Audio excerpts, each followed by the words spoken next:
साल 1789। भारत के एक छोटे से राज्य में एक विशाल किला था जिसे लोग अंधकार किला कहते थे। इस किले के बारे में अनेक कहानियां थीं, लेकिन सबसे प्रसिद्ध कहानी थी गुप्त खजाने की। कहा जाता था कि इस किले के नीचे एक भूमिगत सुरंग है, जहां राजा विक्रम ने अपने राज्य का सारा खजाना छिपा दिया था। लेकिन इस खजाने तक पहुंचने वाले बहुत लोग कभी लौटकर नहीं आए। गांव में एक युवा इतिहासकार अर्जुन इस रहस्य को सुलझाने के लिए उत्सुक था। उसके दादा ने उसे बताया था कि यह किला केवल बहादुर और बुद्धिमान लोगों को अपने राज खोलता है। अर्जुन ने ठान लिया कि वह किले के रहस्य को उजागर करेगा। एक रात पूर्णिमा के चांद की रोशनी में अर्जुन किले की ओर निकल पड़ा। उसके हाथ में एक पुराना नक्शा था जिसे उसने अपने दादा की पुरानी किताबों में खोजा था। जैसे ही उसने किले के अंदर कदम रखा, उसे महसूस हुआ कि किले में एक अजीब सी ठंडक थी। दीवारों पर लगे प्राचीन चित्र उसकी आंखों के सामने जीवंत होते प्रतीत हो रहे थे। नक्शे के अनुसार खजाने तक पहुंचने का रास्ता मुख्य हॉल के पीछे की एक दीवार से शुरू होता था। उसने हॉल की दीवारों को ध्यान से देखा और एक जगह पर हल्की खरोंचें पाईं। अर्जुन ने जैसे ही उस दीवार को धक्का दिया, वह धीरे धीरे सरकने लगी और एक अंधेरी सुरंग का रास्ता खुला।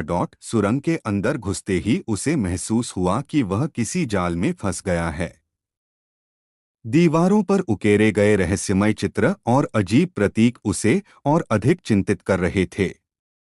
अचानक उसे एक गहरी रहस्यमयी आवाज सुनाई दी, जो सत्य का सामना करेगा वही यहाँ जीवित रहेगा। अर्जुन ने साहस बनाए रखा और आगे बढ़ा। सुरंग के अंदर उसे एक पत्थर का दरवाजा दिखा, जिसके चारों ओर जटिल पहेलियां लिखी हुई थीं।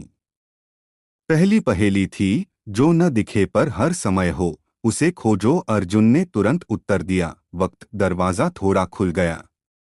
दूसरी पहेली आई, जिसका अंत नहीं, वह क्या है? थोड़ी देर सोचने के बाद उसने कहा, अनंत। दरवाजा पूरी तरह खुल गया।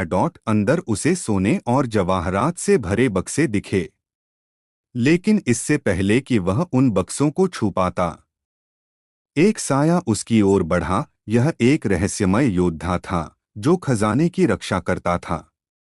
उसने अर्जुन से पूछा, तुम यहाँ क्यों आए हो? अर्जुन ने जवाब दिया, सत्य और इतिहास को उजागर करने के लिए। योद्धा ने उसे खजाना लेने की इजाजत दी, लेकिन एक चेतावनी दी, खजाने का लोभ मत करना।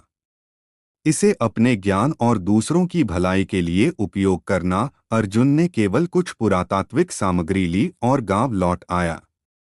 उसने यह कहानी अपने दादा और गांव वालों को सुनाई, लेकिन खजाने की असली जगह उसने किसी को नहीं बताई। अर्जुन ने जीवन भर किले की गाथा और वहां के रहस्यों को किताबों में दर्ज किया, लेकिन किले का अंधकार और उसका रहस्य हमेशा के लिए इतिहास का हिस्सा बन गया। क्या आप उस किले की ओर जाना चाहेंगे